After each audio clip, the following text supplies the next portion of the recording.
What's up, Zach here, and today I've got the all-new New Balance Hesi Low V2.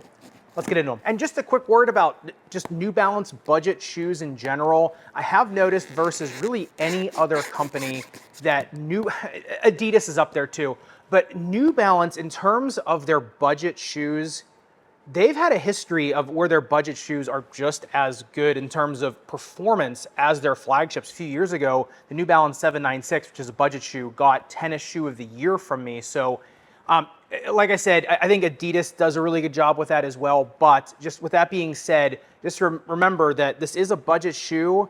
But in terms of New Balance, a lot of times their budget categories, they perform and are as well built as most of their flagships. So with that being said, let's get into the uppers. Now, after just throwing out a bunch of compliments to New Balance, I'm gonna get right into what I really dislike about the uppers of the Hesi Low V2. Number one, I guess it's a pro and a con. It really depends on your ankle anatomy. But the pro is you do get a runner's knot, and that runner's knot is reinforced, which is absolutely fantastic.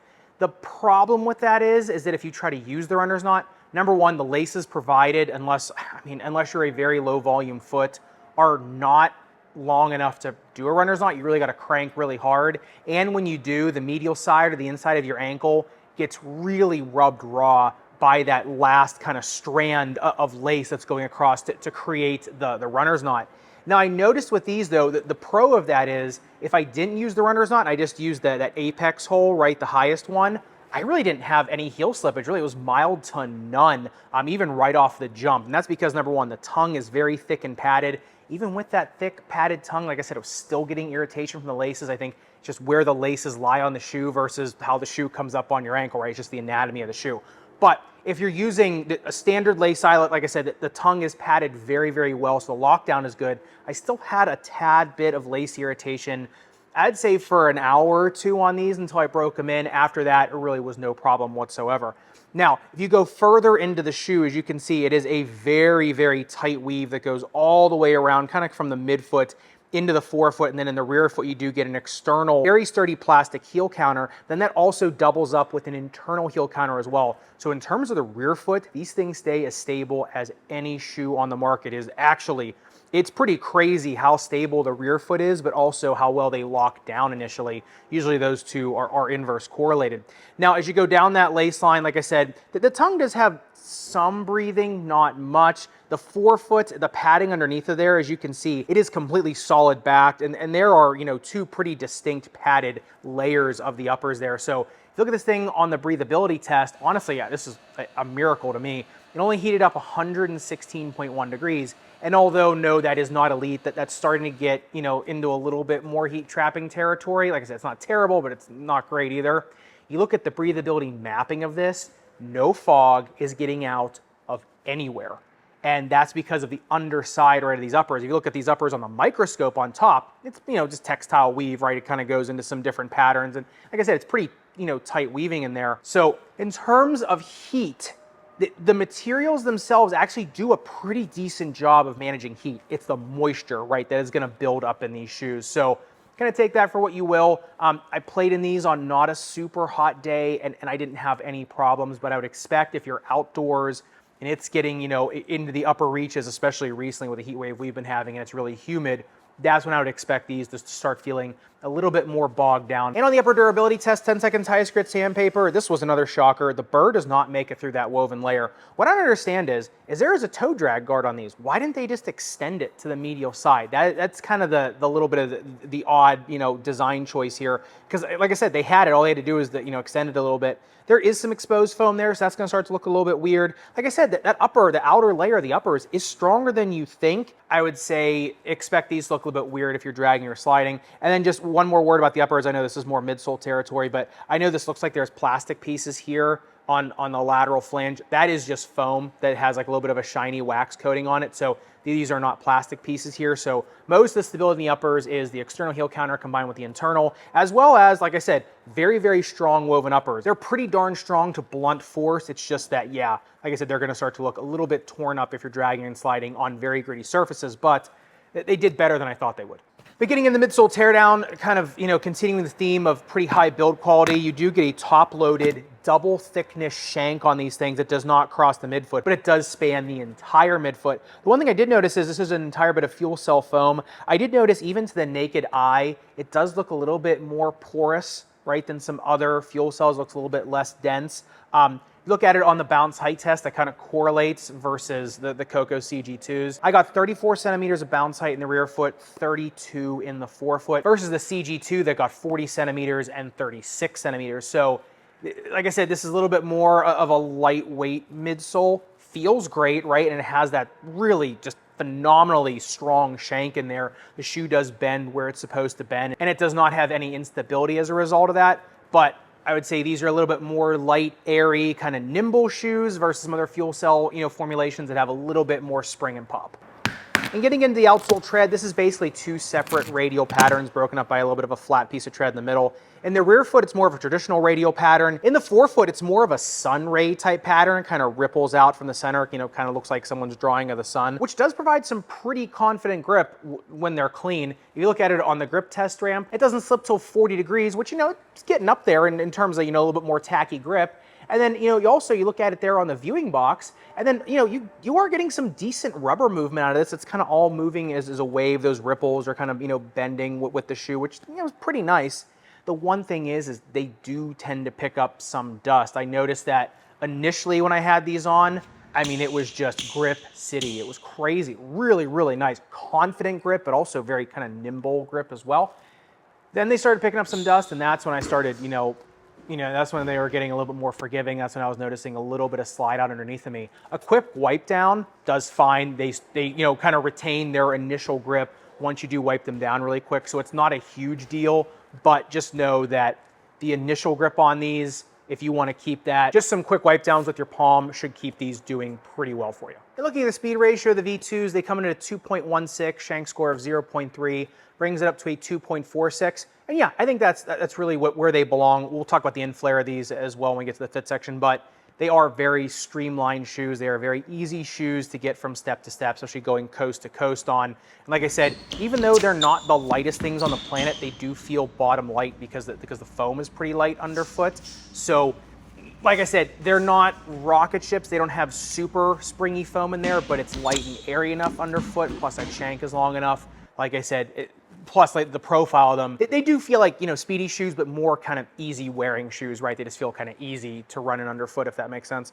Now you look at this thing on the outsole durability test, 10 seconds highest grit sandpaper. Yeah, almost a millimeter of damage on this. The durometer only comes in at a 15.7 on these.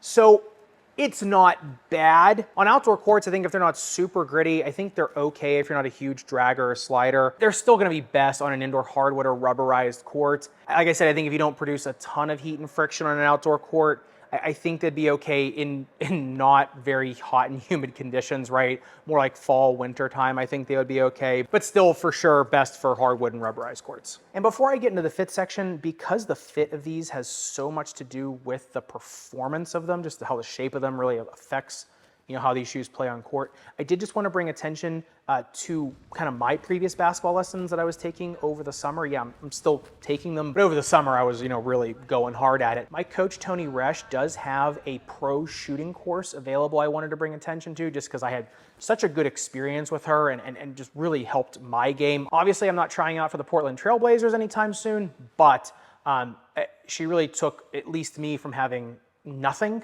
to being able to evaluate shoes, I feel like much more efficiently and effectively on court. So I'm just doing a favor for her hosting that course on my site to get it out to more people, just because like I said, I had such a great experience with it. So this is her course, not mine. You will not see me in any of these videos because I'm not in them. This is her course and her course alone. But if you do want to check out her shooting course, which like I said, helped me a ton, I will leave it linked in the description below. And thanks to Tony Resch for just helping me out more than you know. But getting into the fit of the Hesi Low V2, I'll just say this. Thank goodness they come in wide widths because a lot of people are going to need it. And that is not something we're used to seeing with New Balance, but these are definitely a little bit more glove-like fitting shoes. Number one, they come in an in-flare of 16 degrees. I mean, these things are tilted inwards.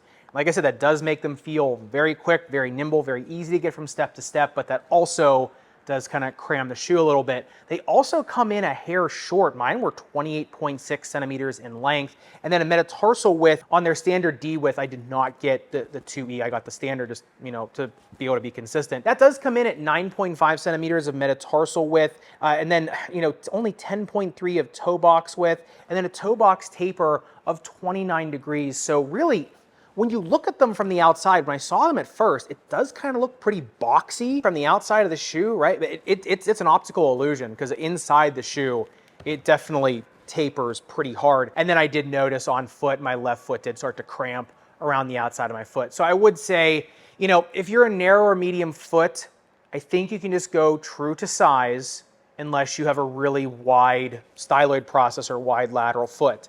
Then even a medium, I would say go to the 2E.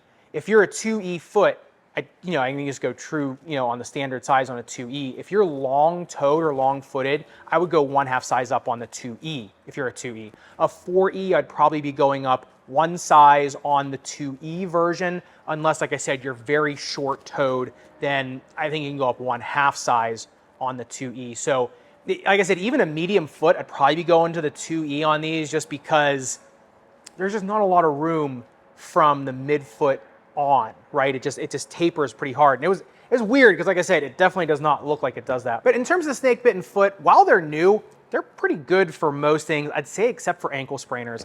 I did not notice any instability in these when I was playing in them. The flange is actually pretty broad in them, but just with that taper, right, the inflare of the shoe, to me, even though I didn't feel unstable, I still would say these are probably a no-go for ankle sprainers. And let's face it, the two-way V4, the Fresh Foam BB V2 are some of the best shoes out there for ankle sprainers out there, so why wouldn't you just grab one of those? I've been seeing the two-way V4 in just about every colorway on sale, anywhere from 60 bucks up to 75. So, why wouldn't, if you're an ankle sprainer, why wouldn't you just get one of the best shoes on the market for that? So that's kind of my feeling there. I'd say while they're new, they're okay. Over the long term, a low profile orthotic is really going to help stress shield that foam. So I would say if you're a more low volume foot, they're okay for most things if you got an orthotic in them. And in terms of the all important performance of the Hesi Low V2, honestly, it's funny that they, to me, really reminded me of the 796 in terms of the tennis base, not just in terms of value for money, but also just the performance. They were very kind of, even though there is a decent amount of foam there in the forefoot, they did feel very low to the ground, very nimble shoes, just because the foam was a little bit more porous, right? So you kind of just feel the ground a little bit better when you're kind of pushing down on them. Like I said, the grip on them, nimble enough. It wasn't, like you were feeling like super glue trying to peel off the ground either. And like I said, because they were so streamlined, they just felt easy to get from step to step. No, they didn't feel like rocket ships getting up and up and up, but that's not really what they're designed for. They're much more meant for, like I said, light, speedy, speed focused shoe. I like them a lot more than the Hesi Low V1. I thought that shoe was okay. To me, it was more of like a proof of concept type model. I'm sure if you watch my review, you could probably, tell, when I was talking about it. This one definitely seems more of a refinement on that, and it definitely has a place in the New Balance lineup for sure, right? A little bit more of a streamlined, speed-focused, kind of light, speedy type shoe. So I like where they're going with this line. There was a few things I would have done differently with them in terms of, shape of the shoe and things like that. But in terms of where this line is going, I would assume this is probably going to end up being just as elite as some of their other basketball offerings recently, which if you've watched any of my videos know that with the Fresh Foam BB V2 as well as the two-way V4 and, the two-way V5 coming up, hopefully it's just as good, that, New Balance has been on an absolute tear.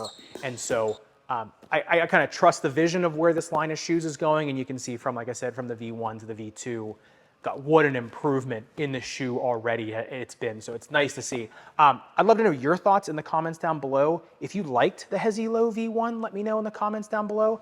And if you're going with these versus, like I said, discount models of the two ways, like I said, the V4, I couldn't get over the prices I was seeing on those, and not even just in the team colorways and in some of the more sought after colorways as well. So I'd love to hear your thoughts in the comments down below. And if you're curious as to this new set here, if you want to see how I built this whole new private court and set, I will leave that video linked up above, and make sure you subscribe down below. Respect your rubber and foam. I'll see you somewhere in the Sneakerverse.